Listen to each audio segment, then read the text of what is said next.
সুপ্ৰভাত বন্ধু বান্ধৱীসকল, আপোনালোক আটাইকে ৰাতিপুৱাৰ শুভকামনা জনাই সৰাফুলৰ নতুন এটি অংশলৈ আপোনালোকক স্বাগতম জনাইছোঁ।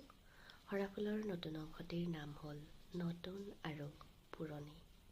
শ্ৰদ্ধাৰ বন্ধু বান্ধৱীসকল, আহকচোন আমি সকলোৱে সৰাফুলৰ এই নতুন অংশটিলৈ একেলগে আগবাঢ়োঁ আৰু অনুভৱ কৰোঁ সৰাফুলৰ অনুভূতিবোৰক। নতুন আৰু পুৰণি। নতুন আহিলে পুৰণিক আঁতৰাই পঠিওৱাটো প্ৰকৃতিৰ নিয়ম। তাত নতুনৰ দোষ একো নাই, কিন্তু দুখটো পুৰণিৰো নাই ন। কাৰোবাক সদায় একেদৰে পাবলৈ বিচৰাটো জানো দুখ হ'ব পাৰে? কাৰোবাৰ চকুত নিজৰ বাবে সদায় একেই অনুভূতি চাব বিচৰাটো জানো দুখ হ'ব পাৰে?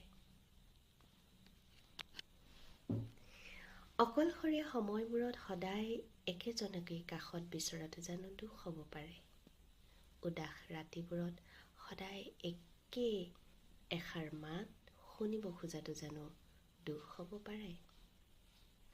ব্যস্ততাৰ ফেৰেঙনিত সেই একেই এখন চিনাকি হাত খামুচি ধৰিবলৈ খোজাটো জানো দুখ হ'ব পাৰে? তেন্তে কিয় আমি সলনি হওঁ? কিয় আমি আৱেগবোৰক দুদিনৰ বাবে সাঁচি থওঁ?